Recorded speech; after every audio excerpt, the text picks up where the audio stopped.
দেশের বাজারে ফের বেড়েছে স্বর্ণের দাম। এবার ভরিতে ৫,৪৮২ টাকা বাড়িয়ে ভ্যাটসহ ২২ ক্যারেটের এক ভরি স্বর্ণের দাম ২,৪৬,১১০ টাকা নির্ধারণ করা হয়েছে। শনিবার সকাল ১০টা থেকেই এই দাম কার্যকর হয়েছে বলে জানা গেছে। বিজ্ঞপ্তিতে বাংলাদেশ জুয়েলার্স অ্যাসোসিয়েশন বাজুস জানিয়েছে, স্থানীয় বাজার তেজাবি স্বর্ণের মূল্য বাড়ায় সার্বিক পরিস্থিতি বিবেচনায় ভ্যাটসহ স্বর্ণের নতুন এ দাম নির্ধারণ করা হয়েছে। ফুডেলা একটি নাবিল পণ্য।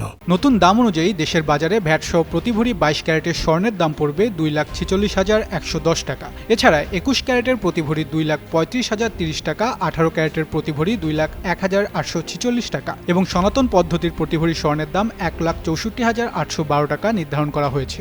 বাজুস জানিয়েছে, পরবর্তী সিদ্ধান্ত না হওয়া পর্যন্ত সব জুয়েলারি প্রতিষ্ঠানে এই দাম কার্যকর থাকবে। এর আগে সবশেষ গত ২০ আগস্ট সকালে স্বর্ণের দাম সমন্বয় করেছিল বাজুস। ওই দিন ভরিতে ৩,৮৪৯ টাকা বাড়িয়ে ভ্যাটসহ ২২ ক্যারেটের এক ভরি স্বর্ণের দাম ২,৪০,৬২৮ টাকা নির্ধারণ করা হয়।